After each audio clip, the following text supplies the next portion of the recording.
Welcome, guys. How are you? Good. How are you Introduce doing? yourselves for the people at home. Oh, sure. I am Jessica Caine. People know me more as Jessica Fell or Aunt Jessica Fell. Mm-hmm. And I'm Uncle Dave Caine, better known as Uncle Ben Fagis's weird cousin from Pittsburgh. That's exactly what I was gonna say. That's awesome, guys. Well, thank you so much for joining me. And I know it's been a couple of weeks since I put up a video, and I apologize to everyone at home for that, all 9 of you. And no, we actually were averaging like 150 to 200 people a video. It's kind of amazing. I'm shocked. That's so Like, cool. yeah, right? Weird. We're definitely too. Trying to make me Yeah. sweaty. Yeah, right. That's it. I need a makeup person now, like just powder, like in the face, But Get the pillow with yeah, the. that's what I'm saying. I could just have my wife run in, smack me with a pillow, and leave, turn it into like a slapstick interview. It'll be good. You have a fancy new office from the last video I watched. Yeah, right. I'm getting up in the world. I hung things up on walls, and I have a bookcase now. That's really fun. But I didn't get curtains yet, hence the flag hanging behind me to block the sun from my video calls for work, which is really funny that it's a giant smiley face for my very corporate job. So, but yeah, it's all good. This is fun, and I love chatting with you people and talking about camp and whatnot. It's crazy. I was actually looking up a lot of famous people went to camp, and it's not surprising like who they are, and they're all, well, you'll get it. Seth Rogen, Adam Sandler, all the people you would imagine went to summer camp, And, Summer camp in general, not our summer camp. Not our summer camp, but summer camp in general. But our style of summer camp definitely makes sense, But so, you've seen a couple of videos before. The people that have it at home, we talk about, the people that we talk to people who went to camp. We talk about why, how we got there, where we are now, and hopefully some parents see this and realize that their children can go to camp and become productive members of society. And yeah, and we're rolling out. I've been talking to Justin Spoon about doing some kind of alumni mentorship. So if anyone has questions about that or whatever, and they want to get involved with it, hit us up on the Facebook page. So now that that is out of the way and we've kind of, had our little introductions, why don't you guys tell us how you came into the GSC inner circle or into the family? Whew, all right. I'll go.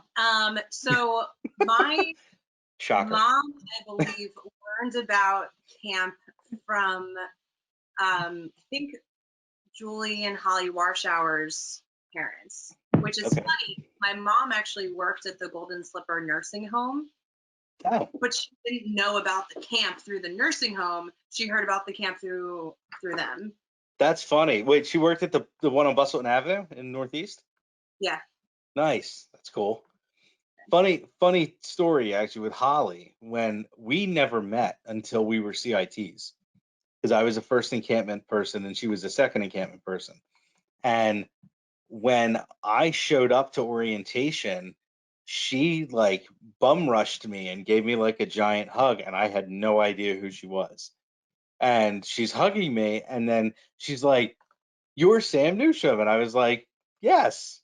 Yes, and she's like, "I know." She's like, "Everyone says that we look like twins." And then after that, we did at the time. It was really funny. It was weird. And I was like, "Wow, that's crazy." So we told everyone we were siblings. That whole like beginning of CIT year, all the kids and everything, and it was hilarious. So that was fun. I love that that's how you found out about camp. So Dave, I'm expecting you're having some kind of family interconnection to how you got signed up with camp. Yeah, I spoiled it early on. So I grew up in Pittsburgh, which is pretty rare as far as people who go to camp go. Yep, go Birds. I'm very close with my cousins, Dan and Ben Fagus. who I think started going to camp. I think Ben started going in '98, if I remember correctly. Yep. That was my And, first year too. So, yeah. his, you know, my aunt, his mom, was like connected through the camp somehow. I don't quite remember, but she was very familiar with it. Started sending them, and I'm very close with them. And you know, they just said, hey, you know, over the summer, you should come to camp with us. Like, we'll get to hang out all summer. It's really great. It's really fun. And we're both, Ben and I are very, very close in age. We're only 5 days apart. And his older brother Danny and my older sister are also very close in age. So they'd basically be in the same village or like the same opposite bunks. Ben and I were always in the same bunk. So yeah, I started going to camp and just kept coming back. So there you go. So how old were you guys when you started? So I started at camp in 1998 when I was 8 years old in bunk B, before it was known as the Abbeys. I think Wow. So we call A and B Abbeys, but I think that started in '99. So missed Abbeys. Just missed it. Just missed it. Yeah. So bunk B. So what were you, 8? 7? Nice. Very cool. And I started when I was 11 in 2000 in bunk 6. Bunk 6, nice. I never had the pleasure of Vogelson until I was a staff member. I started in Caine in bunk 10 back in '98, and but that was a good year to start. I really enjoyed it, you know. But that's good, man. That's awesome. So you guys started at camp kind of through like family friend connection and whatnot. And what kept you coming back? Like why? Like what was it? Something that first year that kind of sunk in? Did you hate it that first year like I did? And you know, like what happened?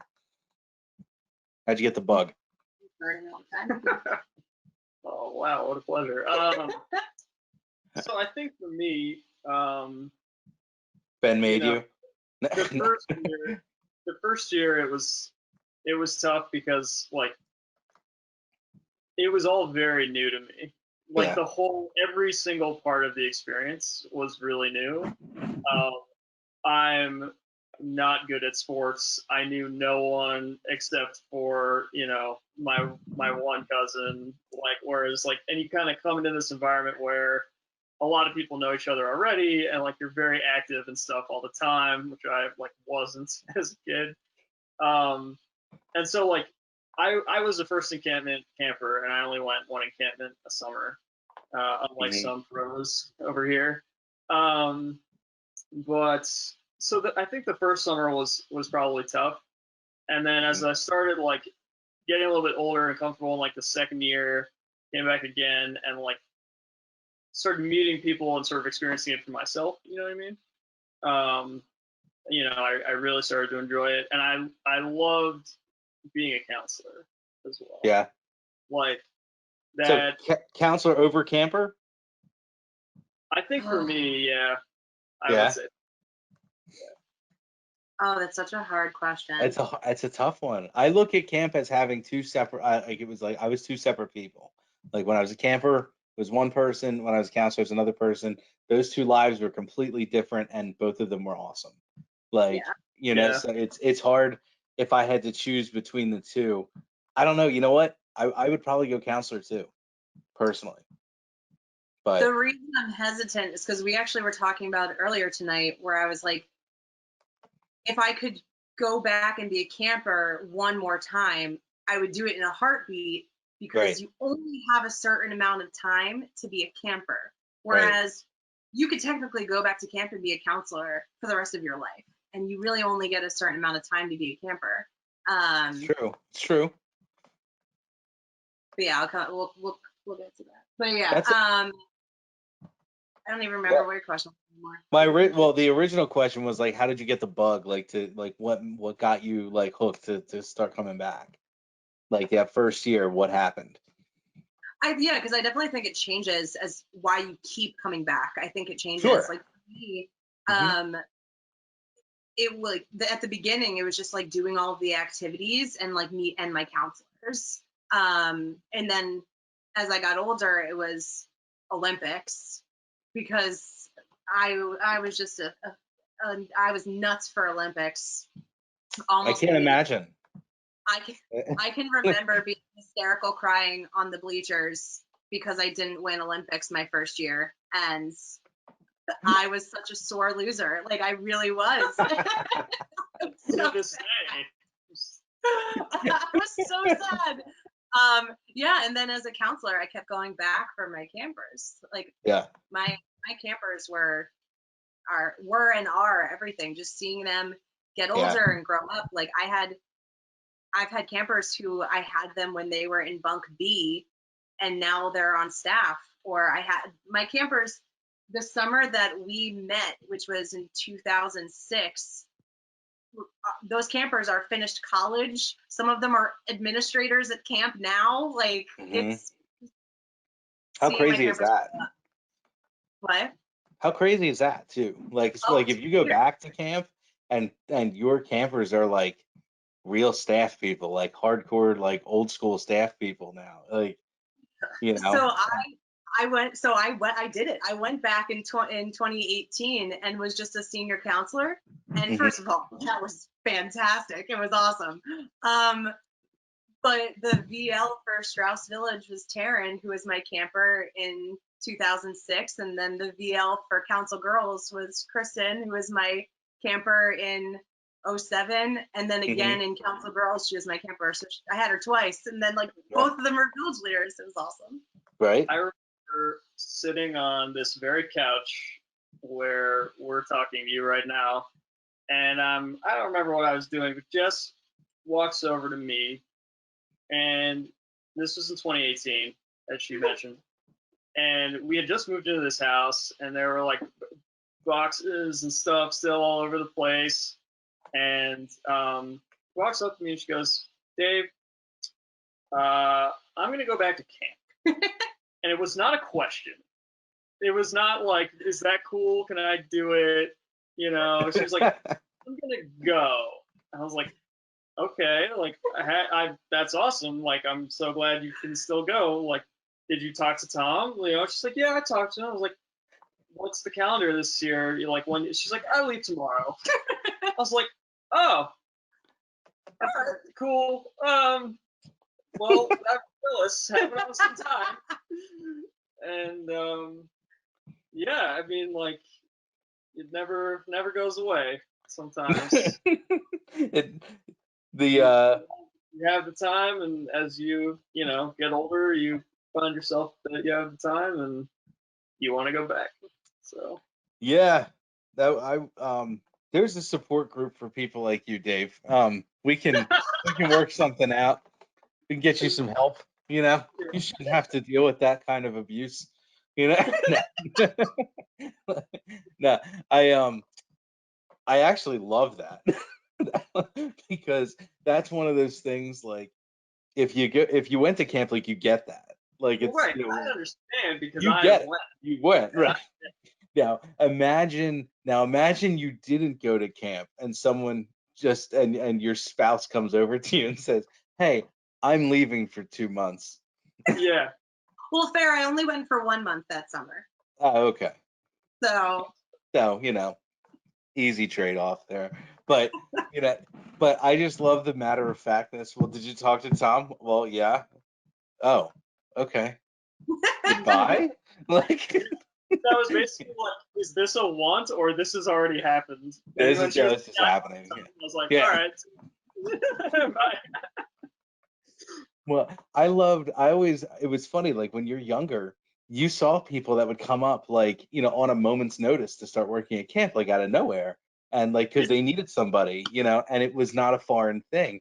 Now, as an adult person, it's a very weird concept now to think, like, if I got the call, like, "Hey, like, emergency, we need, a village leader," or whatever, like, could Right. I just leave my whole life for a month and a half? Like, I mean, I would love to, but that would kind of be really strange for me as an adult, because even when my last summer at camp, I stopped going to camp much before Jess, but it was still like, I was college age, so I still had like that summer Yeah. great. It was like a different time, Yeah. right? Where Jess was like an adult, and then 2 days later, she was at camp being a counselor. It was great. Or an admin. And that would just melt my brain. I don't know. Yeah, I would need So, like a segue, and like yeah. I would need a segue and like what's like some kind of upper to be able to keep up with the kids now. Like I don't think I could hang. Like it's not in there. It's not in the cards. You know? I definitely felt old, but dude, it was so worth it, especially going from having been an administrator for years and then going back to being a counselor. Because, like, Yeah. obviously, as a counselor, you still have a ton of responsibilities, but not nearly as much as an admin. And Yeah. my campers were so amazing. Shout out Well, to because Funk of 2018 first encampment, because they Yeah. were angels. They were just such great kids. Oh, it Mhm. was awesome.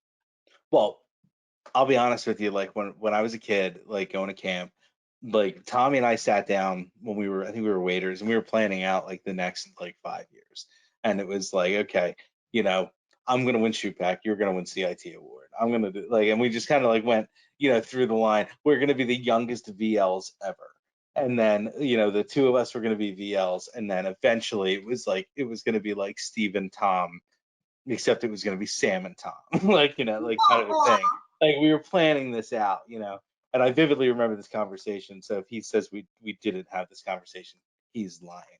And the looking back, I'm so glad that I left when I did, and I never became upper staff for me, because I know how I am, and I would not have liked that, like at all.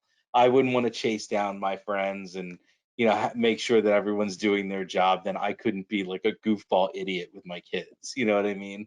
So the fact that you got to go back as like a regular counselor, which is like the mecca to me, like that was the most fun, just being an idiot, and the kids loved it. They loved the dumber you were, the more they enjoyed their time. And like just be a goofball and have a good time and not have to worry about all the things. Upper staff has too much to worry about. Like there's way too much responsibility. I mean, it's a lot of lives, It is. Yeah. Yeah, I can handle worrying about 10 at a time and be crazy and fun and whatnot. But yeah, that's awesome. That's a fun story though. Like, yeah, she just came up and was like, I'm gone. All right, later. Like, cool. I wonder how many people, if you could say that to your spouse now, leave a comment and say, like, whoever's watching this, if you could just be like, hey, I'm leaving for camp. You probably could if you have a camp person that you're married to. But if you don't, I'd be very curious to find out how that would go down. So, but anyway. I'm gonna read those comments. Right? So I'm looking. I would like more. I would like more commenting engagement on here, because I get like like a couple hundred views, but like no one engages in conversation, and it makes me sad. So you guys started as Little's Strauss Vogelson age. So let's talk about awards, because between the two of you, I'm sure there's a wall somewhere. So Mostly her. Fun fact, Mostly her. I never won a single village award. I won one feather in bunk H, and then I didn't win a single award until Shoepack. When they said in my award, this camper has never won an award before. And that was when people started looking at me. And I was like, oh, it might be me. Because by that time I had given up hope. Like all hope was lost at ever winning an award. Then you won the best one. Like so then I won Shoepack. And then I got Furman, which was one of the best moments of my life, besides getting married. Totally. Yeah, that marriage was a good runner-up to Furman. No, that's yeah. I always joke with everybody. What's that? I said, you were there. You be the judge. Yeah, no, you know what? I was there, and it was excellent. That was one of the most fun weddings I've ever attended. And fun fact, I was in the band. So, and we played the wedding and we had a blast. And then this other band stole our instruments and performed in our stead. And then I'm pretty sure that if it was up to the people, they would have finished the night, but it wasn't up to them. So we played the rest of the time, but we had a blast. So gohamband.com if anyone's looking for a wedding band or something whenever COVID's over. Book them, because you guys were amazing. Your mashups were just unbelievable. It was awesome. We had so much fun. And like when we were driving up, we were all talking to each other like on the phones in the car, and they were like, everyone's asking me like, what do you think that they would like this? I'm like, this is like right up their alley. Like, trust me, they will enjoy all of this. Like, it's good. And we were like kind of doing our lineup and everything, but it was super fun. We had a great time. And for everyone watching, it was in Stroudsburg. We got married like 5 minutes away from camp. Super close. You did photos at camp, right? We did first look photos at camp down by the lake. Nice. That's awesome. Dave, did you ever win any camp awards? Because yeah, we'll get more into the wedding in a minute. It's fine. Yeah. So I a couple of feathers, which like fine, and then not like fine.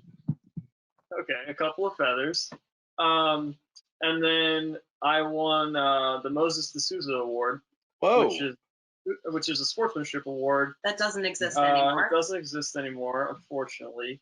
It was a big award though. Right over there behind me. I have it on my wall, and trying to find it. It's like right here. I don't know. I mean, I don't know all the mechanics behind why they don't give it out anymore, but it means a lot to me. Because when I won the award and like with my counselors at the time, I believe it was Uncle Bryce, Amandaris, and Uncle Omar. Oh, nice.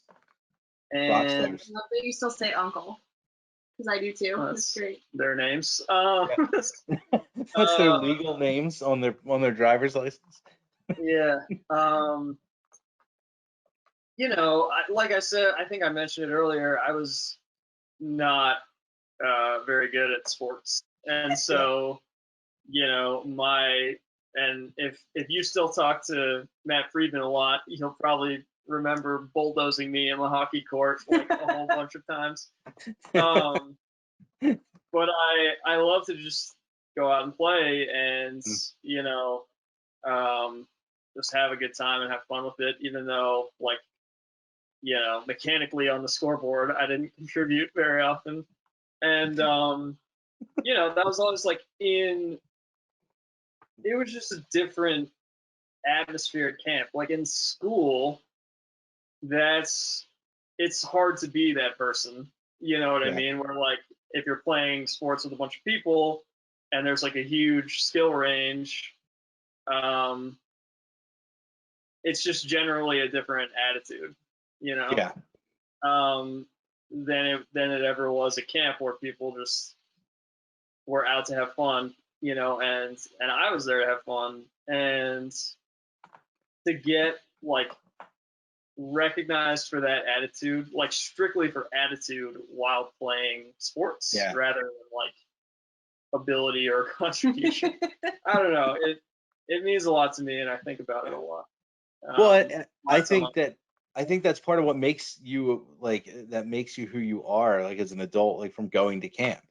It changes your attitude about a lot of those kind of things. I was very competitive growing up, especially when I was wrestling and stuff, and I could not put up numbers at camp because we didn't do the sports that I did. So there was no combatives kind of sports going on. Jake does jujitsu up there now. I would have killed for that.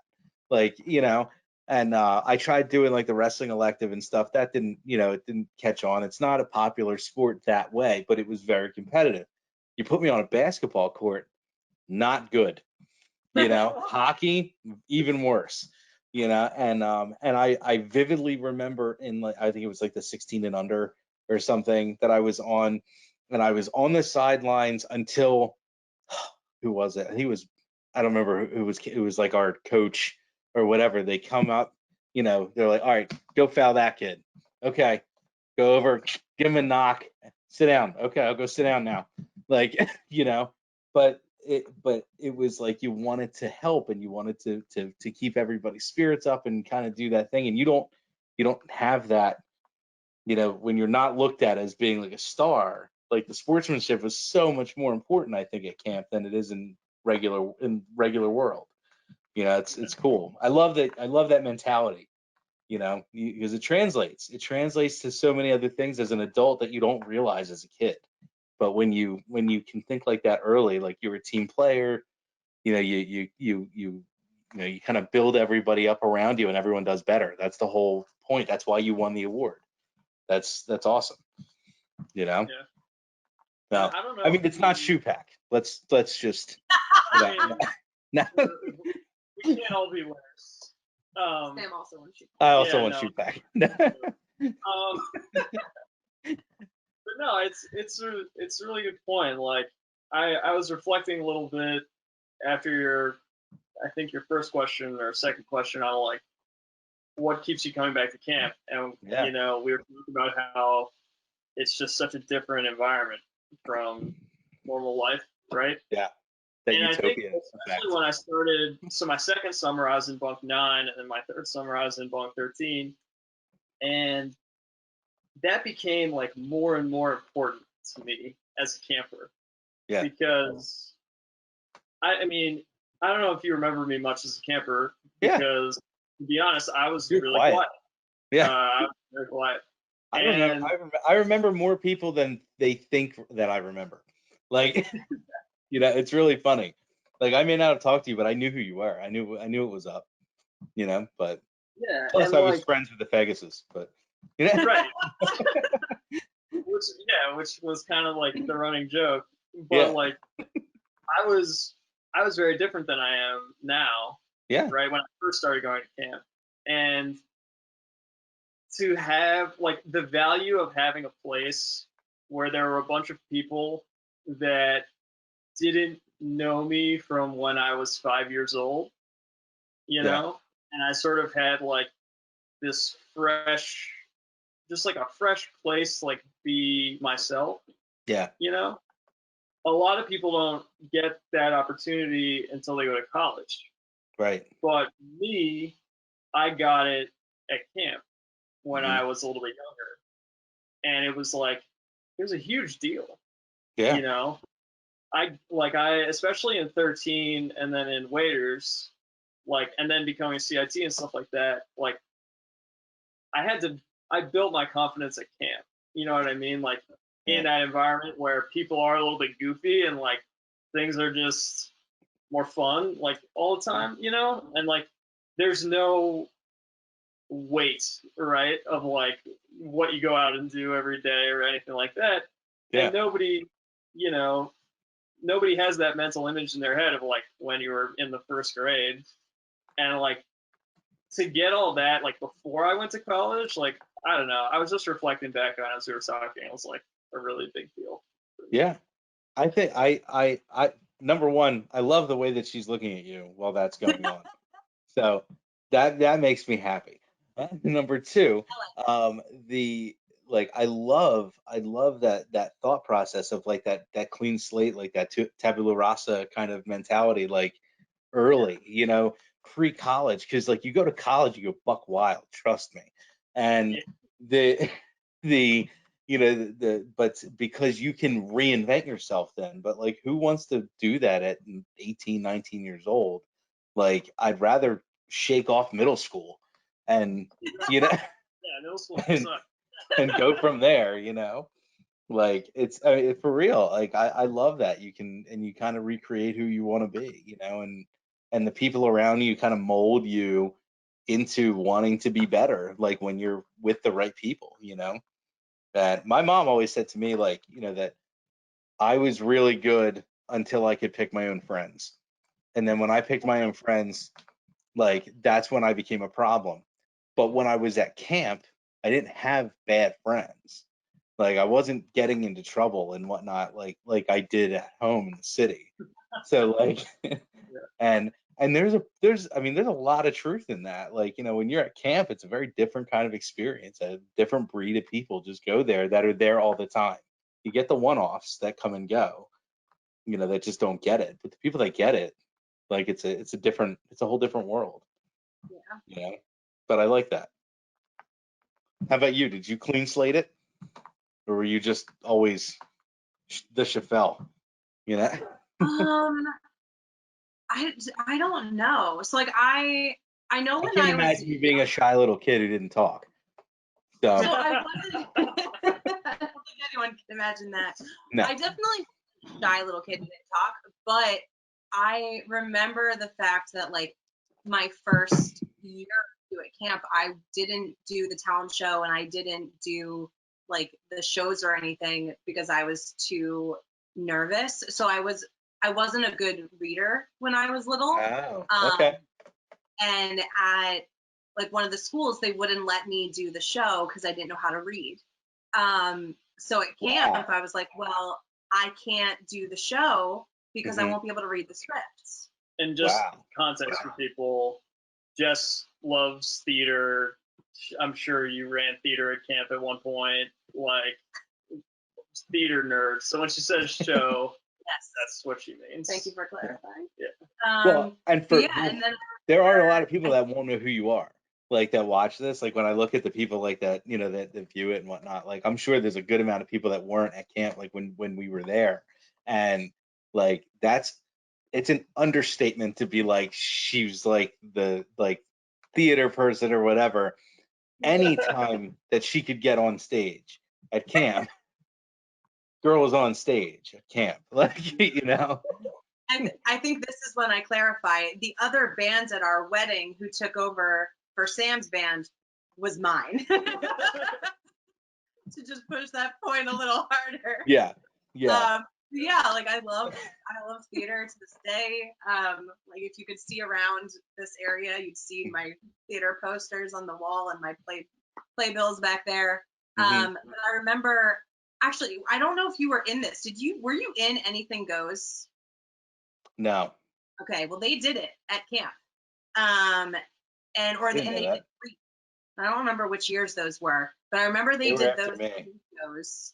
I remember when you did like Charlie Brown or something. Yeah, and that wasn't until I was in bunk L. Yeah, that was later, but like we didn't really have like a theater thing before that. Like that was anything. Jared Bent, thanks for Jared Bent, right? Charlie Brown would be great. Yeah. But yeah, I was too afraid to do it my first couple of years, and then you know I finally did. So in a way, I grew because I got less afraid of myself. But I like to think that the biggest thing was my competitiveness. So as I mentioned, that first year I was hysterical crying because I didn't win. And then I like to jump to when I was captain because it was Elmo. We were in 4th place. We weren't gonna win. We all knew we weren't gonna win. And we just had fun. And like I hadn't ever really been on that like 4th place fun team. I like so you got to live the team. It was your team. Yeah. Like I you know, I don't know. I didn't like I won a number of times, but like I don't know what the average is, but whatever. And with Elmo, I felt like it was finally that 4th place fun team. It was just we didn't care. And I remember being at the tug of war and just like convincing the kids, and we got up at tug of war and just did like Soul Train. Nice. Like as long as you weren't tugging, you can like when you came back from your tug, you just like danced in the Soul Train, and it was just so much fun. It was awesome. And like from that moment on, our team was just like, we are just gonna have fun and we don't care anymore. Like it's just gonna be great. and it was me and Uncle Davon, and we were late to everything, and it was totally our fault, and it was just great. And it was getting from point A of crying when you didn't win to just being able to have fun and do what he does. That's what I learned from camp. Yeah. He already knew how to do that. It only took 15 years. Yeah. What you got there? Well, it's funny. I was always a really competitive person, you know, and whatnot. I was kind of the opposite at camp, where it was more about involvement and not winning as much. Now, trust me, I punched a tree during the Apache when I was captain. So I was still very competitive, you know, but it was, you know, it was more about everyone doing, you know, being part of it and like kind of getting into it. But like, I always talk about Olympics in all of these videos because that was my favorite thing, and I can talk about Olympics forever. So aside from like in concert and the talent show and stuff, like Olympics was it for me. So like, so you were captain of Elmo. What is that feeling like for you when that when they call your name to be captain? Like it was great.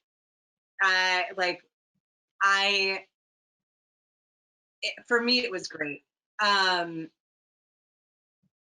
It was also like most of the counselors in my, like from my CIT group had already been captains, and like I got to watch my friends do it, and it was, I mean, I remember it like it was yesterday, and it was 10 years ago. It was literally 10 years ago, and I remember what like it was yesterday. It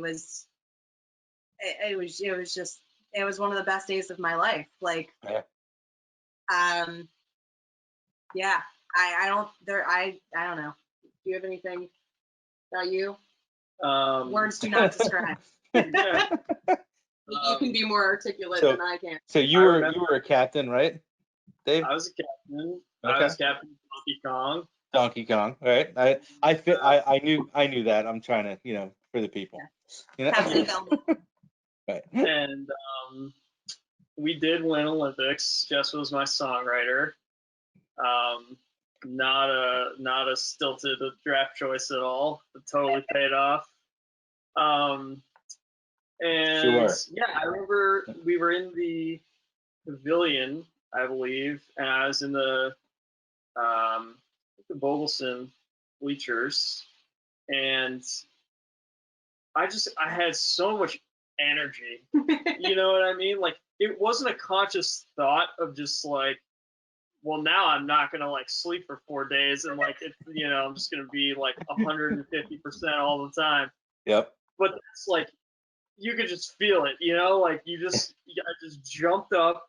I was like, oh man, like, and you run down there, and like you meet your co-captain, and you're both like jumping around, like, what are we gonna do? You're like, I don't know.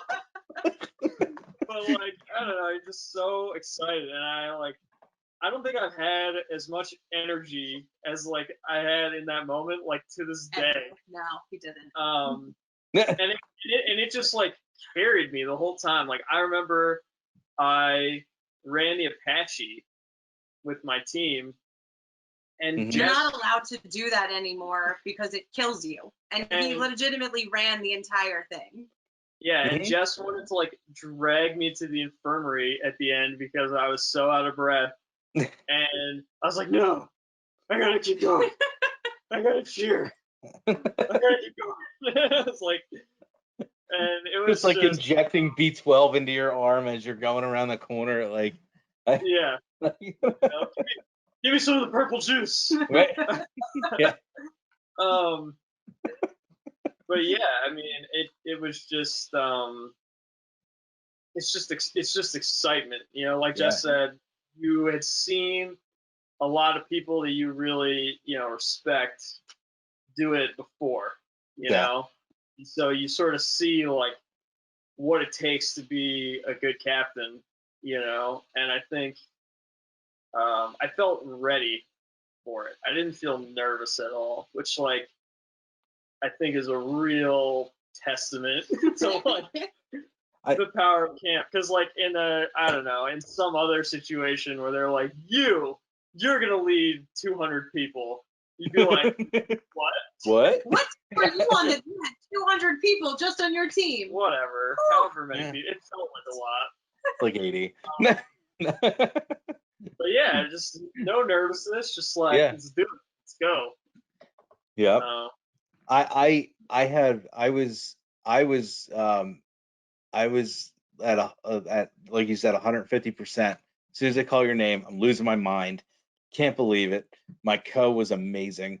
So like I had Shara Pollock as my co. Like we had so much fun, but I was way more confident than I should have been for drafting.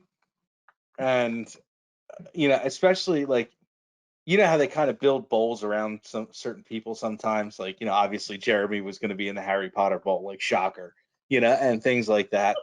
But Tommy and I were huge Star Wars fans, like as kids, and so to be in the Star Wars bowl together, like was like, I was like, oh my God, like I'm gonna kick his ass, like it was like this is game on, and then like you remember that like someone like him was, I mean, he's molded from like slipper juice or something, and they just turned him into a person. And and he went in and just boom, boom, boom, like he was ready. Like it was like they had trained him, from 3 years old for this job to kill everyone, and he did.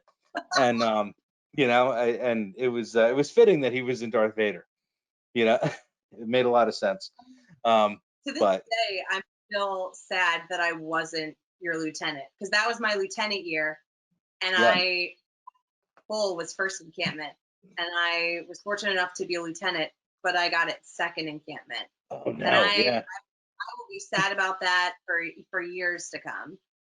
Yeah, that's the only thing I remember from our draft for Elmo was we were picking teams, and I honestly wasn't a big Sesame Street person. The only thing I ever liked about Sesame Street was Elmo, and I looked at Devon, and we didn't really know each other very well until that bowl. Right. And I looked at them, and I was like, because we had first choice of team, and I was like, can we be Elmo? And he looks at me, he's like, I got a lot of red, and I was like, great. Well, that's a winning combination. That's awesome. That's awesome. Yeah, we went with gray. But I remember. It was one of those ones like there's so many things that I did wrong. I always wondered why not white. Yeah. So at least when I drafted, like blue, like the lightsaber. Like but it's all right. It's all right. My favorite part of that now, to tie back into the family, like the family connection, is that Erica did our poster and Tommy's lightsaber was limp. That is to this day my favorite part. Whenever it's not hanging up anymore, but when they were hanging up in the dining hall and you'd go in, I would be like, look, it's perfect. I loved our poster. I loved it. I remember you all had your song at the rec hall, at the gross rec hall, because I remember I would go and see Erica while she was painting your poster. And walled off. Yeah, like walled off in the back, completely separate. Yeah. No, she actually did the poster outside, because note to anyone who ever does poster inside the gross rec hall, the lights in the gross rec hall will actually change the color of your paint. So you have to be really careful when you do poster there. So Erica would actually do your poster outside the rec hall. So I didn't have to go in and I didn't hear any of your songs. Like I wasn't snooping, but I got to see my sister. Oh, I might be thinking of it when she was doing the banner. Because I remember she had built like a wall with the mats or something, like for the banner to be separate, from like what everyone else was doing and everyone stay away, kind of a thing. That's funny. But it is crazy though, like the adrenaline rush that you get out of getting called for that. It was one of those things like I never thought was going to happen to me, but Like it's I love that I talk to everybody and it's like the same story. Like everyone's just like, wow, like that was like a really special person did that before, to you, and now you're that person. You're like, I'm not that person. Like, what are we doing? Like, I don't know what I'm doing, but yeah, let's do it, So That was awesome. it's funny.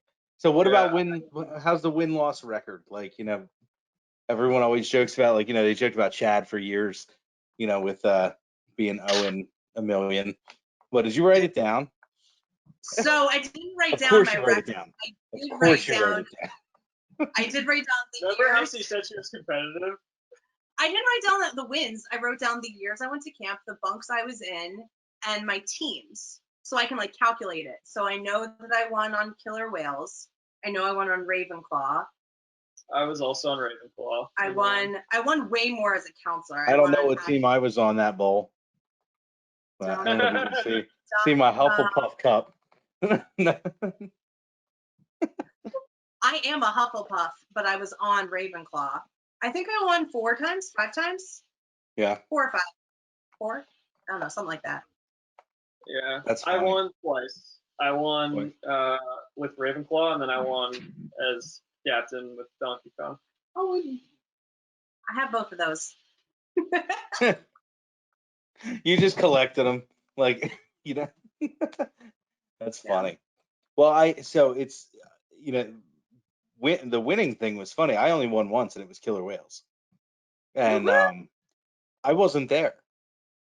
I remember from one of your episodes, you said you were the infirmary. I was the infirmary the whole time. So like I was gone until Song and Sign, like, and then I'm there, and they're like, yeah, we won. I said we did. We won it. I wasn't. Good job, guys. I still know like a lot of our songs, so I can definitely hook you up with those.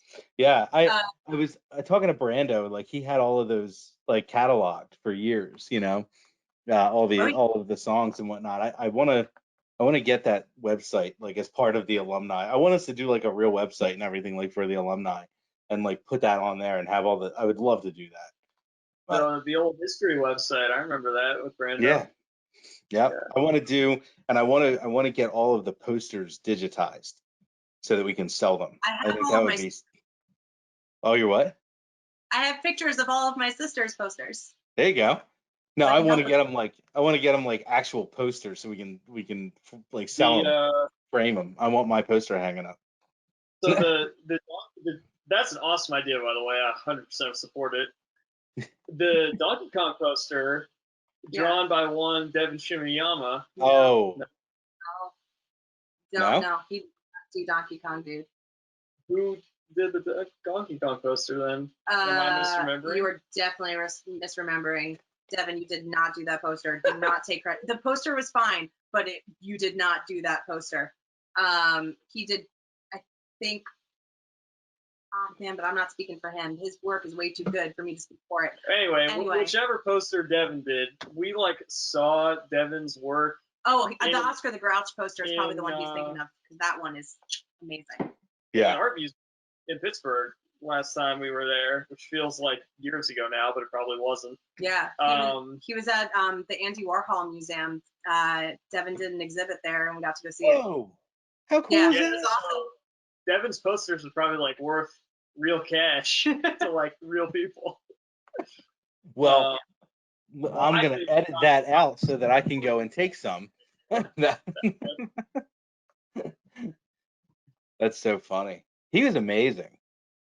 His like there were the couple people that did the posters that were like so special, I always really liked Elise Diamond's posters. Were really great. Right? Yeah. And I really liked Zach Thomas did really good ones. I loved Erica's. They were always fun. Like I always had character. That's why I drafted her. I liked the way that she did it. Yeah, her Greek poster is still one of my favorite posters that was hanging up in that dining hall. But yeah, when I was a lieutenant, she did do Greeks. I was on there. Mm-hmm. But when I was a lieutenant, we didn't draft anyone for poster, and we went up to them at the end of the draft because there wasn't anyone else to draft, and we went up to them at the end of the draft, and we were like, "Can we get Devin? Like, can we get Devin on our team?" And he was a camper. You're not, it wasn't supposed to be a thing, but somehow Devin ended up on our team. Don't worry, we still got 4th place because posters were 400, 3, 2, 1. Or at least it was. But it was that I loved that poster that he did for New Year's. Yeah, Devin's work was like such a cut above. Like, it was crazy. It was crazy good. But so we'll have to make sure that we have them stored properly, because they will be worth more money, I think. So later on, maybe we can buy another rec hall or something with it one day. That was always interesting to me though with Olympics, because it was what, as a captain or as a counselor, like what's important, songs or poster, and like do people draft like songs or poster first? And I was always the songs person before I started writing them. And I mean, part of that was from being on Brando's teams. The difference though, I think, was when you have someone that special though, like they may go early because like everyone wants that person, like for that one random thing. Like, you would go early for songs, and then like, someone like me who does it when needed would be an afterthought. Like, oh, I can get him 5th round, it'll be fine. Like, like that's that, like, but like you, Holly, like those Brando, like those kind of people would be earlier on, on purpose picks, but like I wouldn't draft poster early unless it was for like Devin. Yeah. Like that really would have been it. And and it's stupid though, because in hindsight, that it should be flipped, because that poster's hanging up forever. And that's why a lot of people drafted poster first, because it leaves the legacy. Right. But the songs, I mean, at the same time, I guess it varies by person, but like, Jen could probably sing you 10 Olympic songs right now, I mean, my alma mater, no, it wasn't mine. I did not. You wanna go back and forth? I'm with you. I'm the same way. We'll play this game. It'll be great. We got our alma mater for Superman. It was Reed who did it, who probably has no idea who I am because I was a child. But it's still to this day one of my favorite alma maters. And once I got older and got to know Spoon better, I knew he had been my captain because it was his first summer. It was Spoon. Everyone knew him. Like, I found out he didn't know our songs. So I wrote down our alma mater for him and gave it to him. And he was just like, what? And I was just like, I loved that alma mater. Yeah, that's a fact though. Like some of those, especially when you're younger, they just stuck with you. Like there's a lot of songs that I've forgotten, obviously, because it's a lot of teams, a lot of songs. But I also wasn't one teaching them. So like so that was whatever. But the couple of them, like especially like whenever I was on Brando's teams, like those songs stuck with me. Obviously the couple that I had written, they are there. And then, but like this random ones, like the one-off people, it's like that was fun too, just to see what people could come out with. But like that leaves a legacy, because now you're in the car and a song comes on that you haven't heard in the decade, and you're like, you start singing the camp version, and you're like, what am I doing? But I sing Killer Whale songs, and I wasn't even on that team. Swordfish. But they were good. Those Killer Whale songs were fire. Brando songs. No, I know, but generally, Sam was saying Brando writes really catchy songs, and like I was on Nickelodeon, and I'm pretty sure Brando wrote those songs, and I still remember them. Oh yeah. I mean, I'll never forget. So, I mean, first of all, Brando has a very special place in my heart for multiple reasons. But he did the songs for Snoopy, and I think that's when we became so close, was on that team. But I will never forget. Back exactly. Again, right? And we knew our songs so well that we legitimately sang them backwards at one of the rehearsals. We sung the song in reverse. Yes, we did. Because we knew them so well. And I will never give up the fact that we were robbed of that Olympics because those That's a songs were fact. so good. 100% fact. So well. It was a What? war against Chris Cook. That's what it was. He was so good at everything, and everybody loved him so much that they had to Because he take was that away from great. him. He was great. It He was was Chris great. Cook and Elise, and And yeah. I get very emotional about Snoopy. Oh It yeah, was- and I love that and team. yeah, two of my favorite captains that I've ever been on a team for ever. Yeah. I mean, like I love the two of them to death, and like, but those songs were perfect, perfect.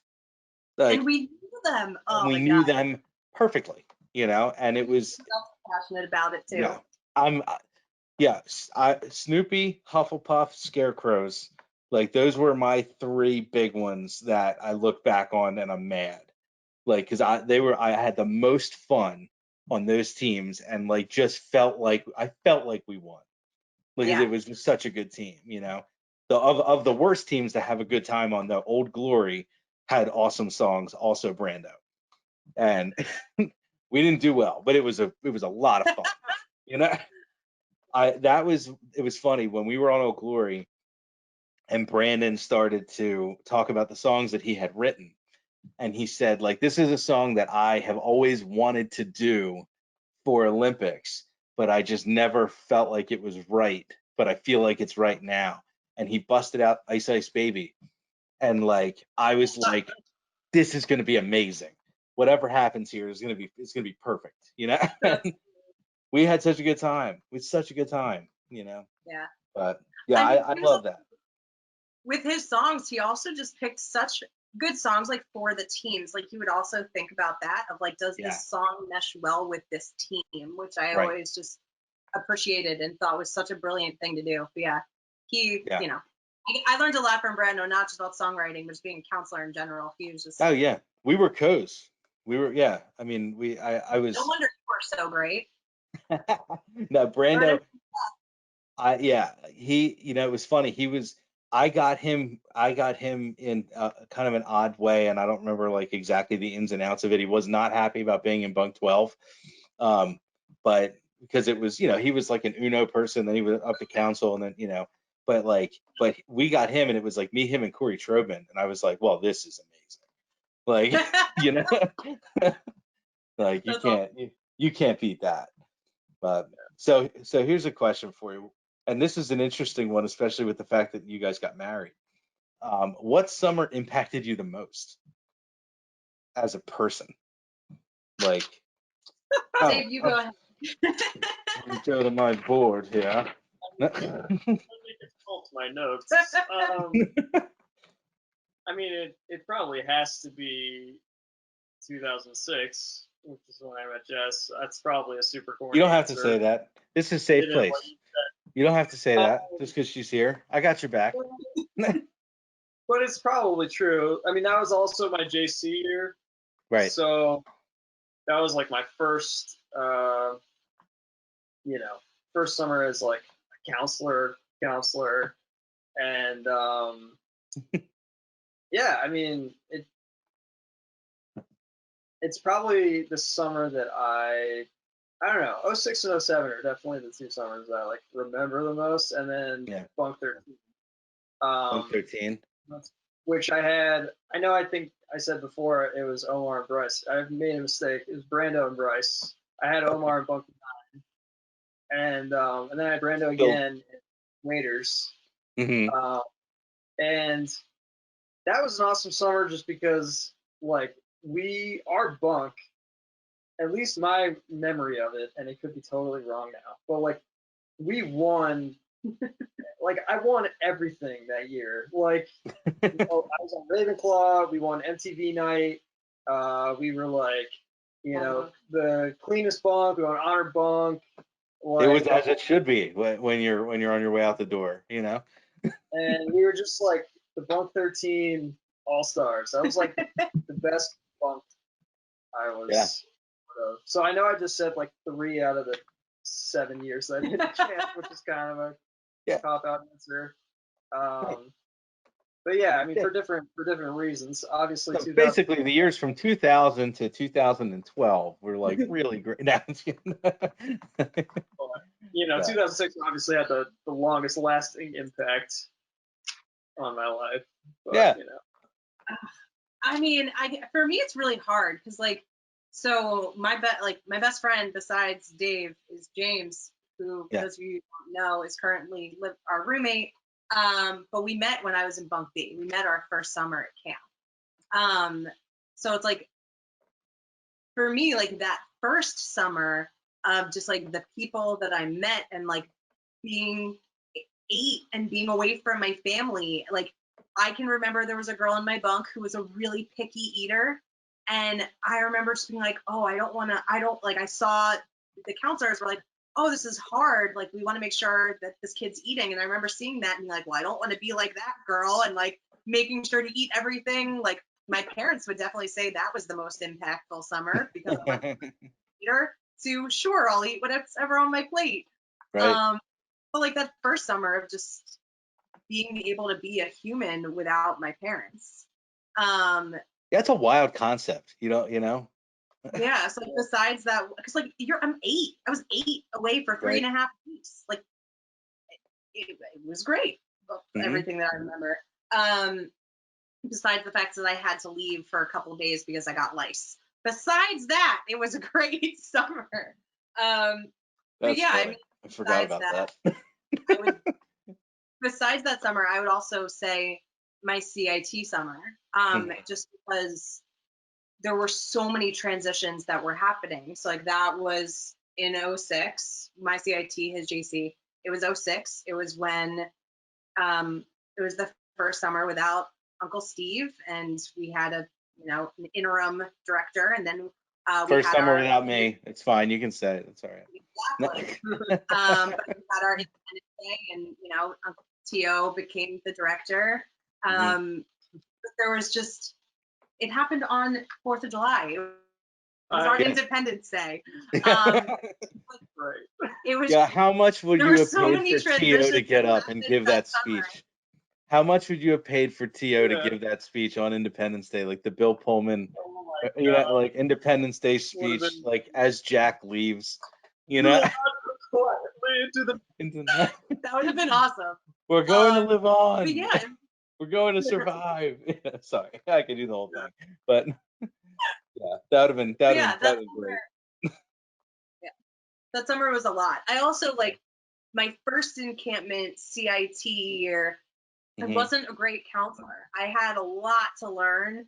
I did there was just such a learning curve because I was, I was one of those kids like, oh, I'll be fine. I've been here forever. It'll be great. It wasn't great immediately. And like, I learned so much that summer of what a good counselor looks like, what a good counselor doesn't look like. And it was just, that was a really impactful summer of how to be a better counselor and what it means to be a better counselor. And I think that ultimately made me a better VL as well. That's a really good point. I didn't think about that as like that idea until later. Like because as a CIT, I thought the same thing. I've been here for a while. I know what's up. Like I got this. Like I want to be a teacher. Like I'm all about it. Like and you kind of get that in your head, but until you actually have to like forget about yourself as the main thing, like because up until then it was like you worried about you, as a camper. It was like where you're worried about your friends and you're being a sportsman and whatnot, but but at the same time it's it's how it impacts you. But like as a CIT, like you can be that jerk that is like it's still all about me, whatever, but like you're not going to be a good staff member and you won't be there much longer, but to worry about these kids and are they having the time of their lives, it's in what can you do to better their time? Like, that's a crazy switch to have to go off, but it really, I mean, it was like it started out different, but it wound up in the same place where so my CIT year, I was in bunk 6, then I was in bunk 2, then I continued to be in bunk 2 for all the rest of the time that I was a counselor. I was in 6 and 2. My CI, yeah, that's funny. I did the same 2 bunks. Yeah, and so like for me, I was like, granted, I was a teenager too, but like I just had like my concept of like kids of that age was I had none, and so I was so worried about just like keeping them alive. You know what I mean? I was like, man, Yeah. if I'm not here, like these kids will get injured and it will be my fault. You know what I mean? Or like they'll get some disease or something. And I was really worried about that for a while. Yeah. And it took me, especially when I went down to bunk 2, and I remember I was with oh man, I don't remember the third counselor. I was with Jordan Katz and another counselor. See, that's why you need to have all of your bunk photos in one nifty place so that you can go back and look at them. But I just remember over the course of that encounter, like getting to that same place of like, you don't just have to keep the kids alive, like you have to make sure they have fun. And like sometimes for the fun, you gotta like take them out of the bunk and like do random stuff, and like play Gaga at night and like get them dirty and and like have some fun. And so I think like and deal with the aftermath of all of these things that you do. But yeah, that's true. Yeah. Now, so did you ever do something to go that extra step that like was out there, like something nuts?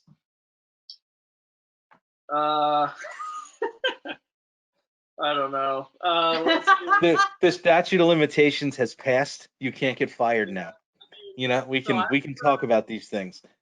There was one story where like I'm sure if you talk to any of these kids today, they'll look back on it fondly. But it was me and Uncle Zach Bell and another Uncle Zach who I think was from Georgia. This was like the summer where there were a whole bunch of counselors from Georgia. And we pretended that Uncle Zach had been eaten by a bear. And this was like, it could have been a stage play. I mean, this played out over the course of like 2 hours of like all these stages of like kids, like we need to go look for Uncle Zach, like take the smell of his clothes and like, to like somebody, I think it was Uncle Gabe, like went to the woods and like made bear noises. And I was a riflery counselor at the time. I was like, don't worry, like I'll protect you, And by the end of it, I mean, we had kids like outside ready to like fight the bear, like I'm getting Uncle Zach, like I'm gonna get him back. And like other kids like had put themselves in their trunks to like protect themselves from the bear. And like, we just sold this thing like you wouldn't believe. And in reality, it was probably over the course of like one rest period, like rainy day, whatever, Yeah. But it was like a moment, and like no matter what their emotion was at the time, whether they were really excited or scared or like, just raring to go, like the next day they were like, oh man, you remember that time like Uncle Zach got eaten by the bear? Like that was so cool. Like for the whole like rest of the summer, See, that's the biggest difference between boy side and girl side, because when I was a CIT, we played a trick on our campers and got them terrified and whatever. And I'm pretty sure those campers are still mad at me to this day over the prank that we played on them. I think Rachel Ginsburg is the one who's come up to me like years later and was like, that I'm still scarred. We didn't mean to. Girls, if you're still listening, campers G&H, my CIT year, I'm sorry. Yeah, they're all in therapy now. I have one for you. So as far as scaring, the pants off everybody, was when I was in 11 and 12 as a camper. I remember Dimmler, Maddie Dimmler was sitting OD, and she had been my counselor before, when I was in bunk 10, and we had this conversation about like, well, everyone's asleep, like, wouldn't it be crazy like if like we had the midget story, for those of you that were at camp would know that the midget story was our big horror, like scary story that Brando told the best Oh, and the midget whatnot. cult. Yes. Yeah. Mhm. And you're right. And so we had come up with this whole thing about like sneaking outside and scratching the walls of the bunk and like smacking windows and stuff like from the outside, to like scare the kids, right? But so I had so Dimmler had dressed me in like this long coat and like a big brimmed hat, and I'm like 11 years old. They're like 12 or 12 years old, something like that.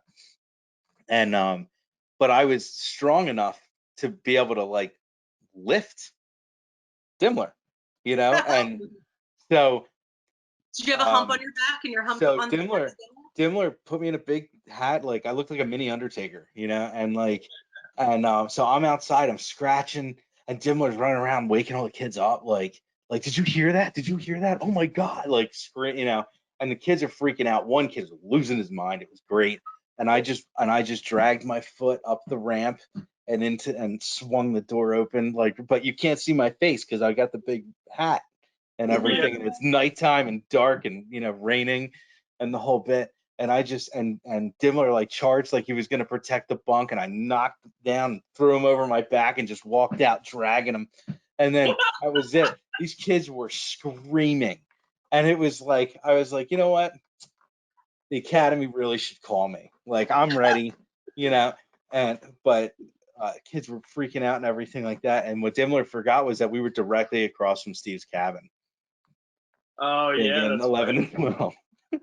And it was a ruckus, and it was midnight. Like, but oh my God, was that funny? It was so funny. Like I loved, the one thing I loved about Boys Side was like, you're not supposed to have favorites. You had favorites, and you let your favorites stay up and play games with you, or like, whatever BS when you were on OD. It Yeah. happens. Like, what are you gonna do? You never did that? Are you kidding? No, I never kept a camper. I mean, it might be because I was in Strauss, but no, I hear stories from Vogelston all the time. I never kept any girls up with me. They went to What? sleep. I mean, Yeah. in bunk 2, we'd have kids who would sleepwalk into the middle room. Oh and yeah. then- Yes, we had that, but like I never kept a camper up like purposely to hang out with me. Oh I just yeah, no, Oh, all my girls always slept. I had good girls. You just didn't love your I think kids. That's that's all. just That's like fine. Oh I my don't know. God. No. Yeah. That some of the best times that I ever had, like at camp, as far as like when like you became a person, happened at night, like after everyone else is asleep and you're just hanging out, like having grilled cheese with Scott Davis, like or something like Scott. For those that didn't know, Scott was our VL in Council Boys, and he had a hot plate that I don't think he was really supposed to have in a bunk, and he would make grilled cheese, in there, it's but awesome. wasn't for everybody, but we had a good time, and but I loved that. Like I mean, as a camper, I remember getting kept up. We stay up with like with Friedman when he was my counselor in 13, and obviously with Dimmler and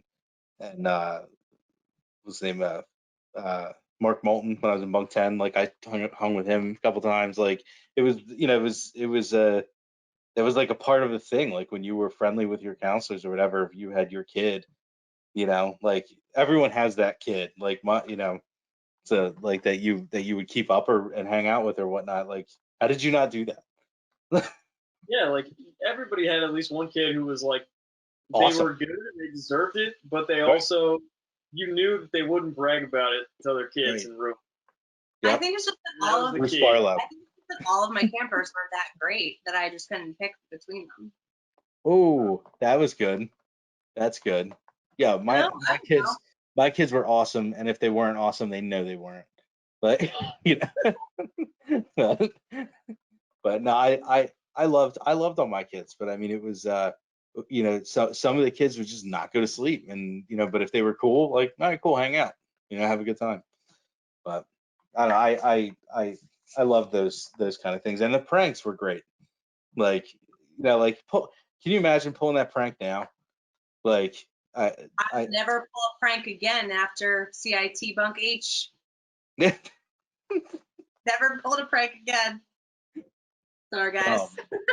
I have so many pranks that I will not tell on a recorded line. Yeah.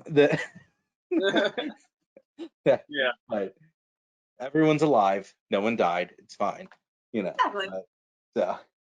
So what do you think your single most important lesson is that you learned at camp? Like, what's that one thing that, you know? I make him go first for all the hard questions. Yeah. I see that. I see that. You're like, I'm batting cleanup on this. I already wrote this down on my notepad. Like, the most important thing that I learned at camp. Did I hear that right? Yeah. Yeah. Like, what was that one? If you had to pick one lesson as your takeaway, like, what was that? What would that be?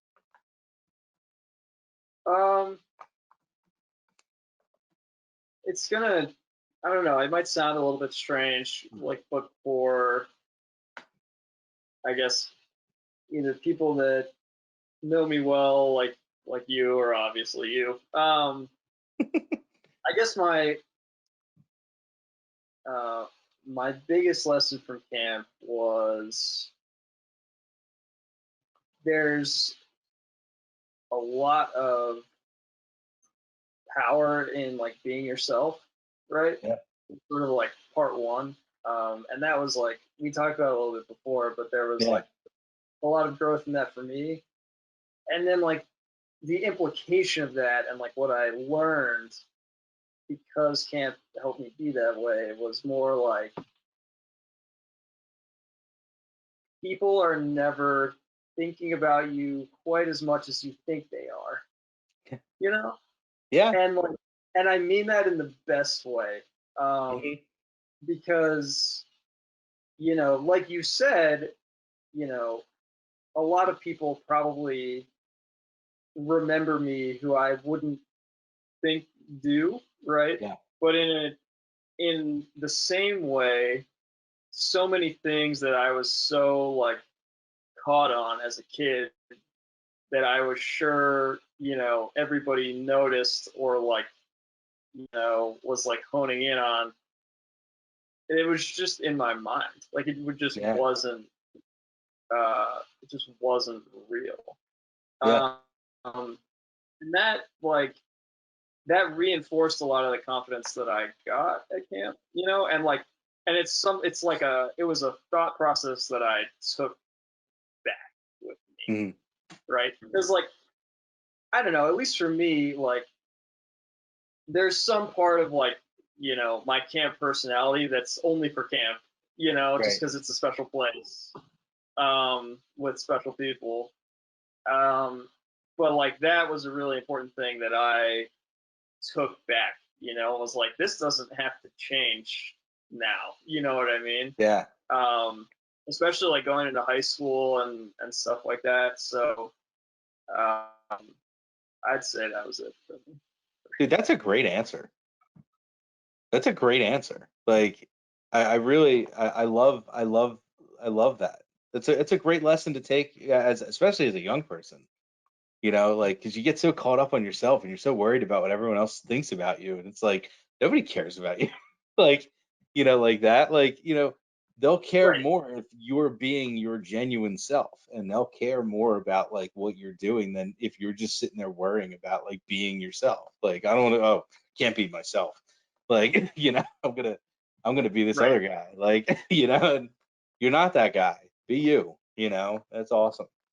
But like I said, when I remembered you being quiet, but I remembered talking to you when you were a kid, and like, oh, he's cool. Like, go do things. Like, you know, like in my head, like, you know, you can, you know, more so than being just Ben's cousin. Like, you can be so much more than that. Like, keep coming back to the hockey court. that's it, So, right? so you and Friedman and Brent bulldoze me around when I can't pull off, good stick handles. Yeah, right. Dude, I sucked. And I was in a bunk with the Allens. So like they were like all-star hockey people, and like like Pookie was good, and Justin and Drew and even Tommy was good. Like I sucked at hockey. I was that that one shoulder shot and then go sit back down. Like that's all I was good for. That's funny. I don't think I even knew where the hockey court was until he showed me when I was a CIT. I didn't know that it existed. Yeah. Did he show you where the hockey court was with the, sorry, I'm just kidding. So what was your lesson? Anyway. So I'm gonna go with two. Two? One Okay. One was just how to be a genuinely good person. Mm-hmm. Which like it's a hard thing to be like, oh, this was the moment I learned how to do that. But I'll never forget when I was I'll never forget when I was a camper in bunk E. There was a girl in our bunk who she was a one year camper. And I remember there was another girl in the bunk who had never gotten a package. And this girl went around to each of the girls in our bunk and like secretly was like, hey, this girl in our bunk has never gotten a package. Let's put a package together and we'll carry it to the dining hall and she'll never know, and like she'll get a package delivered to her. And that's awesome.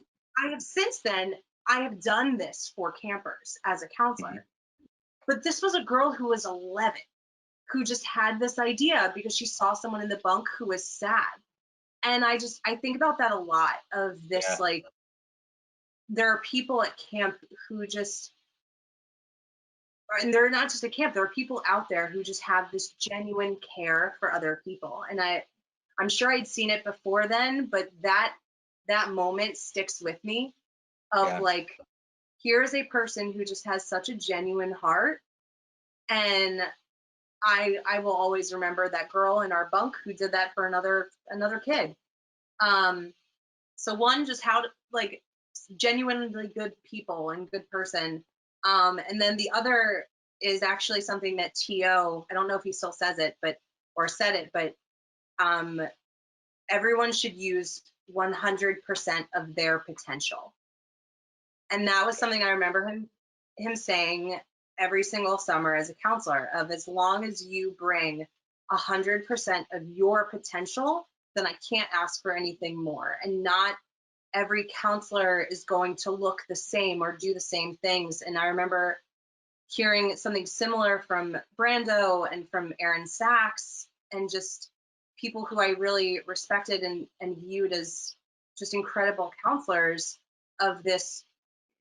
There's, camp counselors. There's counselors that everyone in the camp knows, and there's bunk counselors, and that you might not know them outside the bunk, but they're doing a great job in their bunk. And then there's a few counselors who do both.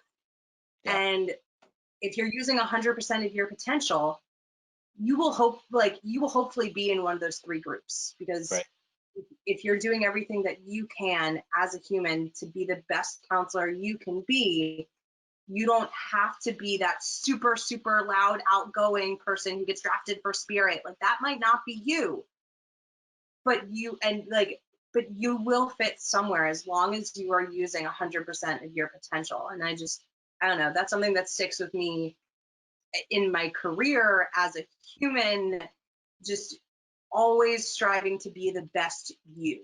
And that best you isn't going to look like every person. We were not the same type of counselor, but we both were the best counselors that we could be.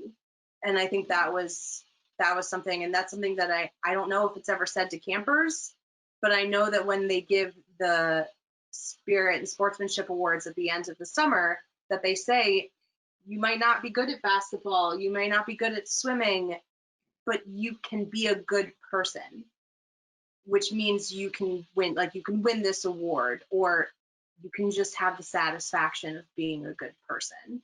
Right. But that line that T.O. would say of using 100% of your potential, that sticks with me all the time. So Yeah, that's a great 2 for 2. Like we're 3 for 3 if we put them all together, you know? Yeah. Dude, it's like relationship goals, you know? 100%. Those are awesome answers. I mean, T.O.,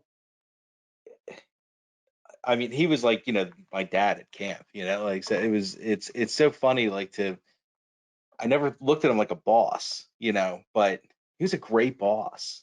You know, yeah, I really enjoyed working for him, and I really now I had him with Steve the whole time, but like I really did enjoy the fact that like I knew that he saw what you were doing, whether he yep, said it to you or not. Like he saw what you were doing, and even as a camper, like I got to be him for Camper Counselor Day, which is it's so sad that that's not a thing anymore. To me, it was one of my favorite days, like ever. But like when he asked me to be him for Camper Counselor Day, I was floored. Like I was just like in shock, you know. Like it was one of those things that like he's like, yeah, you've been really great, and I'm like, what? You're watching? Like you know, you saw that, like you know. But he's him and like I didn't know the girl side as much. Obviously, Maureen, you know, is the queen of camp. yeah. But It's like, everyone's mom.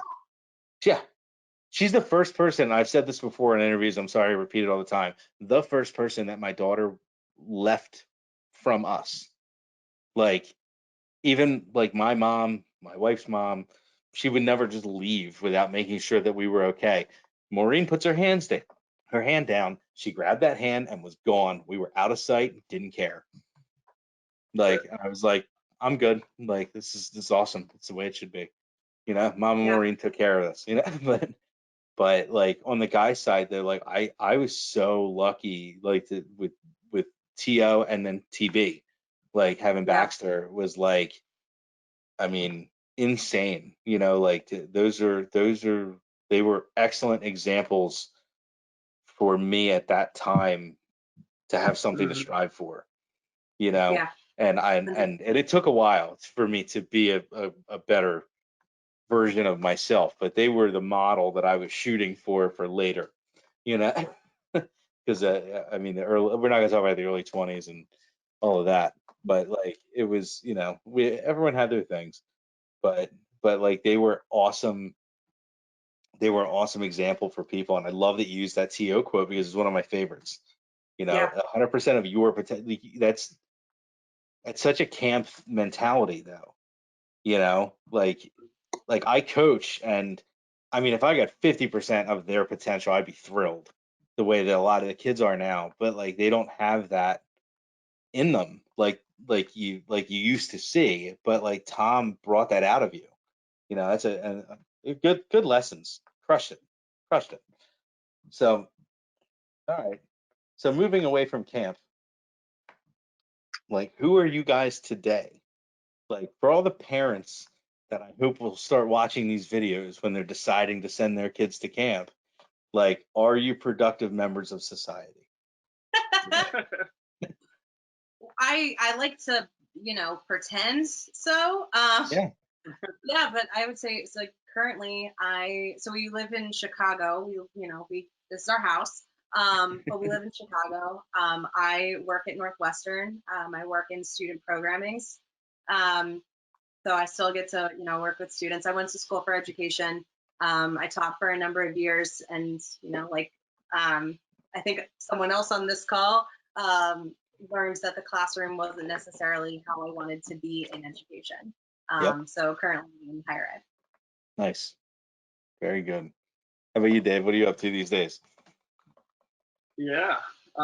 So these days, I'm in consulting. I work for McKinsey and Company, which is a management consulting firm. I do mostly technology and customer experience consulting.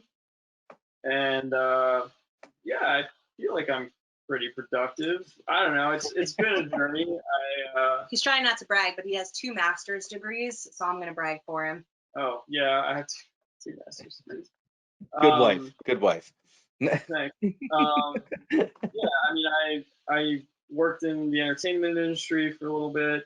I did a bunch of work in digital marketing. I worked at Amazon. I worked on Alexa for a little while. But yeah, I don't know. I work pretty hard, I guess. But, I think you would constitute constructive members of society. I'm going to put that stamp of approval on you both. You have real jobs, you know. You're doing a thing, you know. But it sounds like you're, you know, running at about 100% of your potentials. That's awesome. You know, like, but that's good. Yeah, I mean, that's awesome. But like, so could you be where you guys are now without camp? Like, if camp was like, take that out, you know, are you there as successful married people together without camp? No, definitely. Yeah. I mean, well, like Jess is one whole layer of this, obviously, because if I never went to camp, we never would have met. Right. There's that one thing, you know, that small thing. I'll be right back. Yeah.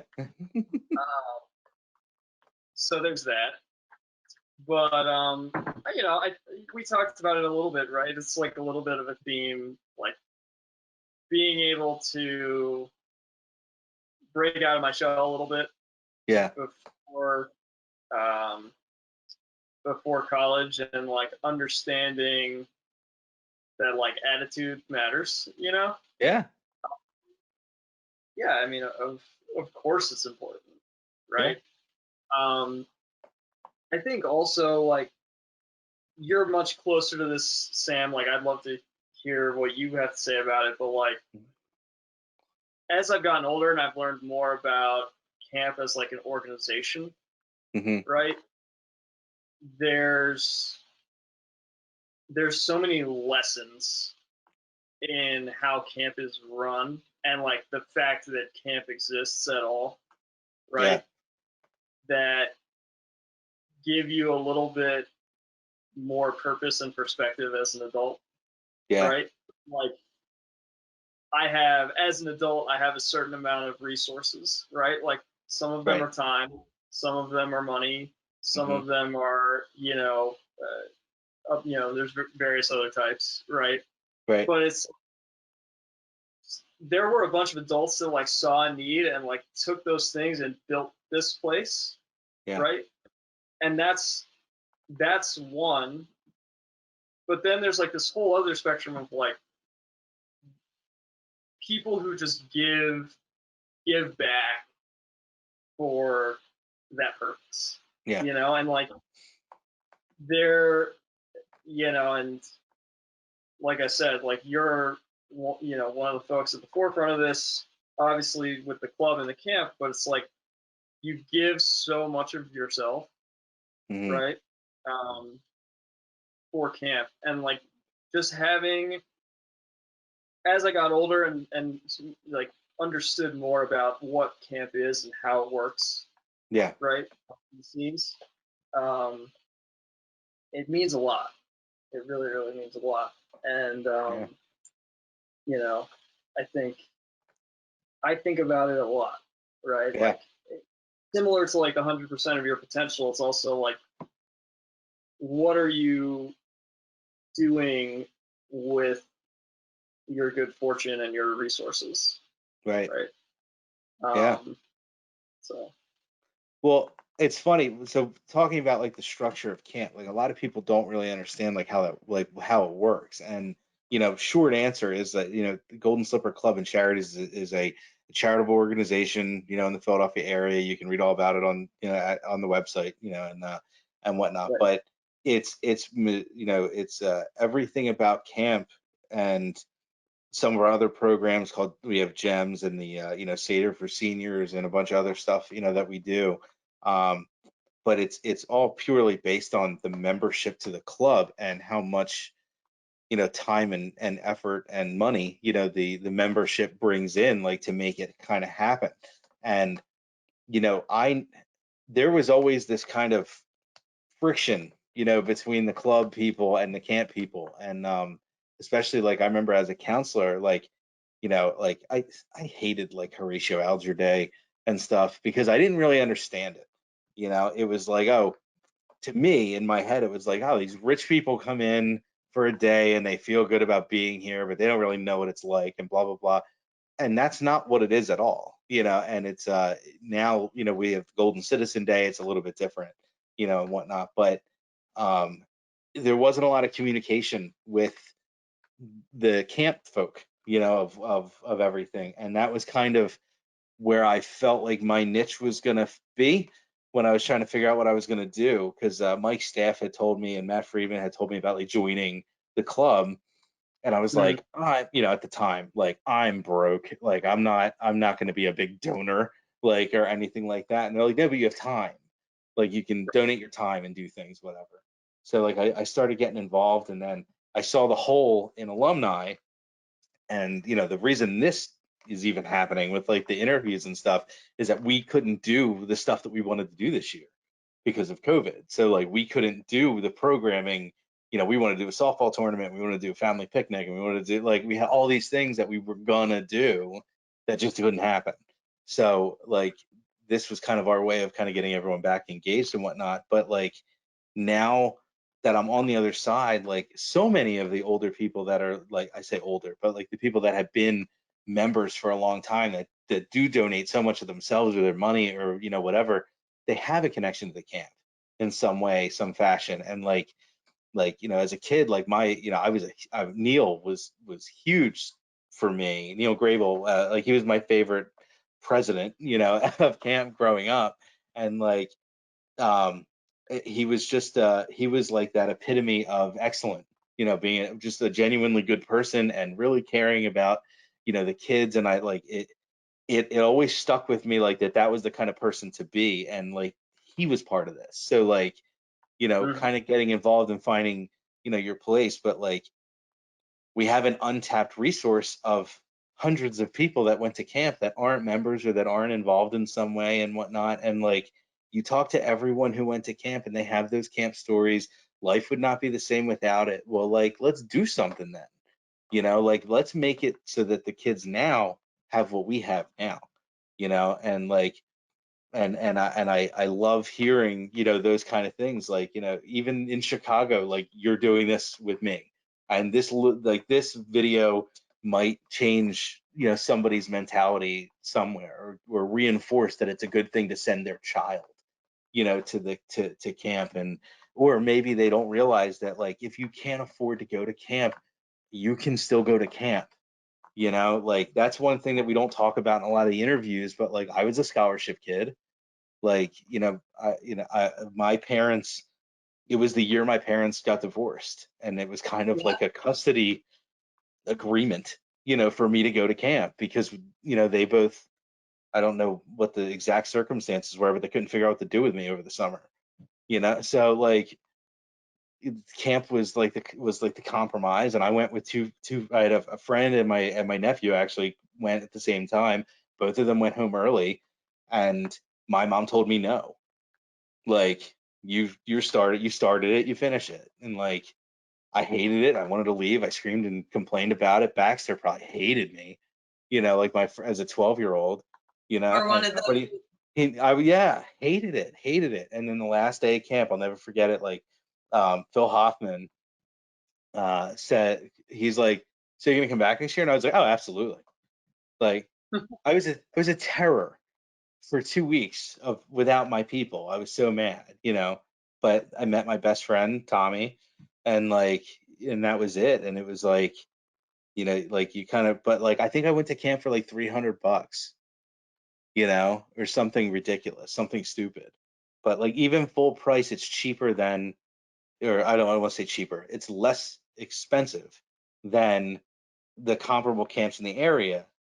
But if you need help, you can go on scholarship. You know, you just apply. And I'm on the enrollment committee, and we look at every single kid, and you know they write a letter and whatnot. It's really an amazing situation that you just don't see other places, you know. Like if but like there's so many people I never would have met without that, like especially from different parts of the city and stuff that like I never would have had a connection with. And like it's to have that kind of diversity in your life is amazing, and get out of your comfort zone. Don't just be, in your like little suburban neighborhood or whatever. Like, you should know everybody, like, and get, and I love and cherish the fact that we had that kind of connection with all of these people that I never would have met before. And like, Yeah. to this day, would do anything for. But like, that's why I got back involved. That's why Friedman got back involved, and Steph. It's so weird to call her Steph Friedman. All of you people that got married from camp, like, it's so hard to call you by your married names now. Just so you I'll know. always be Jess Chaffel to camp I people. know you're always going to be Jess Chaffel. Steph Friedman, like, I call her Magnus every time, like, in my head, and I like have to stop myself. Ronan, Elise Diamond, like, both of, like, it's the weirdest, to both of you are Diamond now, like, you know, you're a Caine, like, you people. Yeah. But But mine is still a camp name. at least it's still a camp name. That's true. Yeah. That's true. That's fair. We can go with that. But That is but like yeah, so but like you said, if you have time or money or anything and you want to get involved, you want to help, do it. Like, it's the most rewarding thing that you can do, is knowing that the place that, like, you grew up in, that you love, whatever you're passionate about, make that part of what you do. It's a great thing, but so that's my soapbox about getting involved and doing stuff. This year was really tough. We were at a huge deficit with not being able to open, this year. And like, yeah. I can't imagine what that's like for the kids and for the current staff, like, to just have that taken away, because that was like my security blanket as a kid, was Yeah. camp, so like, I can't even imagine just be like, oh no, you're not allowed to go now.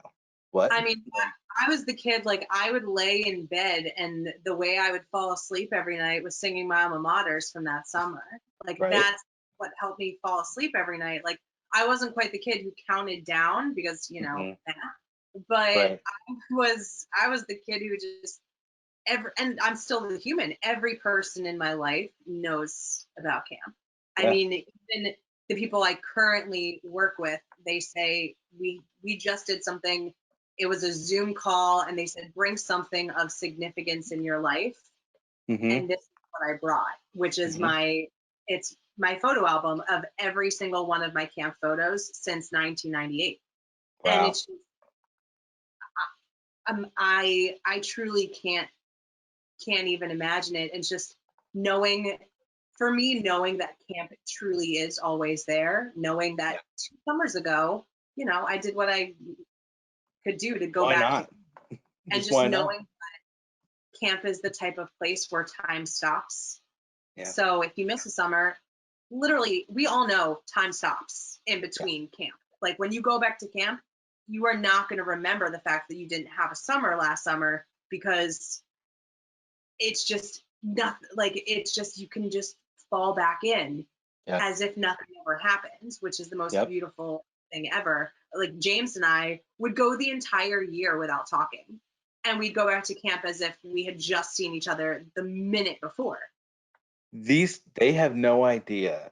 These kids have no idea how lucky they are to Oh, have because of Facebook? this technology, Facebook, Instagram, video calls in general, all of these things that were not a thing. Yeah. Tommy and I lived 15 minutes away from each other and did not see each other the whole year. And it Yep. was very exciting to see each other. And we both held each other and cried as camp ended every year. And that's what it was, but Yeah. like, but we didn't see each other. It just wasn't a thing, but now, like, however many years later, I don't even want to say, since I stopped going to camp, like, my kids who aren't old enough to go to camp yet love camp. And all summer they were so upset that they couldn't go up to visit. And who did they ask to do video calls with all summer long? Uncle Spoon and Uncle Tommy and Uncle Jeremy. And that was it. And it was like, You had a great summer. right? They had an awesome summer talking to them on Facebook Messenger, because they like doing the emoji things where it changes your face into like a unicorn or whatever. And so we had to do that. And Spoon had never done that before, where it's like interactive.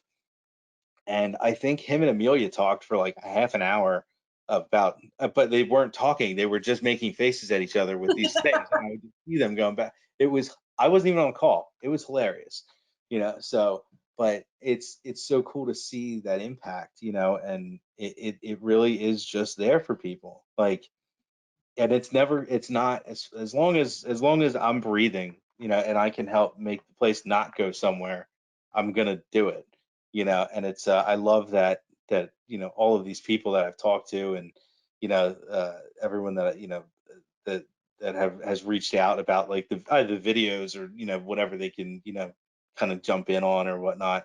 Like, everyone feels the same way. I mean, it was 700 people in the Facebook group. Like, I was like, this is going to be, what are we going to, like 10 people are going to watch these things, and I got a text like a week and a half ago, like, are you going to put up another video? Because like, I'm jonesing and I'm off from work right now. Like, and it was like, Yeah. I'm busy Also, trying to do do an holidays audio. and things, like, but, but like, I love that. I was like, this is awesome, and then I started texting everyone, like, when are we doing our video? We said we were going to do a video, like, but Yeah. so, I And mean, it's, also do audio only version, podcast, so I can listen while I exercise or yeah. whatever. Dude, I don't even know where else to listen to Joe Rogan. I put the YouTube on and just leave it on and put it in my pocket. So like, Yeah. so you can do that too. But I can strip the audio out and just start posting them somewhere. It'd be fun. I But don't know. now that I know how to do that, so No, I thank you, love Billy Gilmore, for not doing my editing. Yeah, I called you out. Using Yeah. I COVID mean, as an excuse. Hey, break. I don't know. I'll say for me, it's been cool to see the videos because I'm seeing people that I haven't seen in years. I mean, you did one with Kelly Costello. They were my JC in 1998, Wow. if I remember correctly. Christina O'Neill was my CIT that summer. Wow. Yeah, and like James and I, after watching that episode, we gave him a call and we were just like, we feel like we were just watching a celebrity. It's like we're talking to them now. Like, it was just so cool, like, to see people I haven't seen or heard from in years, whether on Yeah. Facebook or whatever, but to get to have the opportunity to hear what people are up to hear their camp stories. Kelly was saying one of his stories while they were at Strauss VL was the corn in the poop thing. And Yeah, he that was called him best. afterwards. I was like, Kelly, we still do that. I was like, I had no idea that was him. And it was just, if you have no idea what I'm talking about, go watch that episode and then you'll know. Right. But I was like, I had no idea that was from him and that was where that came from. I was just like, that's what these things are for. Like, it was so Yeah. funny to hear that, like, that little piece of camp history. It was great. Yeah. Speaking of Kelly, like I was like in the early planning stages of all of this, I kind of made a list and I was like, I'm 100%, I'm definitely getting Kelly on this. Like, somehow. Like, I have to. Like, and because I was like, who would be so excited to talk about camp that I couldn't get them to shut up for an hour? Like, I was like, who do I not have to twist their arm, like, to talk about camp forever? And that's just what it was. And it's so funny, like, that Kelly was like literally top 2 on my list, and I was like, because I knew I had to do Spoon as the sitting director, had to be done, like, and plus I can talk to Spoon about camp forever. Like, we were in our double together and everything, but like I had such a different relationship with Kelly because of the music. I mean, and Yeah. same with you. Like, I mean, how many times did you and I do something together? Like with me playing guitar and you singing or whatever. I think we did like My Immortal from Evanescence one year, and a couple other things. Yeah. And Did I sing with your band? Was that a thing? that was a thing. I You did know sing that with we us. definitely did the talent show at least once or twice. Yeah. Did you wait? I know. I'm trying to remember. We did Island in the Sun, and I'm not sure if you sang with Brando or not, but I was playing guitar for him for that one. But I loved when the in concert thing was a thing. Like that was my favorite, because me and the Lewis brothers always kind of jammed together like forever, and but like we always had like the drums and stuff like in the rec hall and whatnot. But like there were so many talented people, at least camp talented, like not necessarily world talented, but like camp talented enough that we could get a show on, and have some fun and whatnot. But yeah, I mean, it was like the Kelly, like from like the Kelly Brando stuff to me was like the changing of the guard, and then like from my years to you, that was the changing of the guard, and like Brianna and everybody else that would get up and do something. It was really cool to kind of see that happen, and the music was so different. Like you look at Kelly playing like Cats in the Cradle, and I was playing like Green Day and Blink, and then like it was just and see the progression out. Like now you need to be like a mumble rapper or something to to be camp famous, but it's crazy. So let's I know we've kind of been at this for a little while, so let's promise that we're going to do a round 2, because I can talk to you guys about camp like literally until we're dead. I know. I'm like, I even have my blanket that we never got to talk about. We didn't even get to talk about your blanket. I know. You know what? We'll do another episode just about your blanket. Okay. Perfect. So everyone's totally excited for that episode. I tell you. Absolutely. I'm gonna tease it, and it'll just be like a clip, and then we'll go on to another thing. But it's like Kilroy. All you see is the eyes. So before I let you guys go, what would you like to tell current campers and staff who are going through the GSC withdrawal, this year, and any kind of tips for the kiddos on the way out the door here? I feel like I've mentioned my tidbits. One of that best thing about camp is that time stops, and you're going to go back next year, and it's going to feel like nothing ever changed, and it'll bring you that much closer because you have this shared experience of, hey, what did you do during your COVID summer? But yeah, I mean, my big thing that I would tell people is that you are never too old to go back to camp. It's that one of the best things about camp is that you're never too old to go back. And as long as you can keep going back, I'll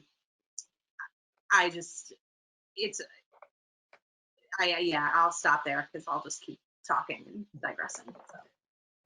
And go. What do you got, Dave? This is a tough question. I'll say 2 things. So the first is take advantage of your technology, like Sam said. Yeah. I'm really bad at keeping in touch with people, and so a lot of my camp friends I would only see at camp. And guess whose fault that was? It was mine. So, keep that in mind. Your camp friends that you miss, take time out of your day to actually call them, do real video chats, see their face. It's rich communication. It's much better than text messages, trust me. So that's number 1. Number 2 is, if you have people in your life that know what camp is or have shared it with you, or you've even told them about it, you can share part of that with them. Like, is a little bit of a theme of a lot of things I said, but like so much of camp, of like what makes it great is that it's a mindset change. Yeah. Right. And like mindset changes, obviously a lot of people have gone through a lot of them this year. Yeah. And I feel like, awareness of your mind and like keeping yourself healthy is, a lot of people are going through that, young or old, but you can do all the things you do at camp anytime you want. And it's sort of up to you, and you can surround yourself with people who appreciate those things about you.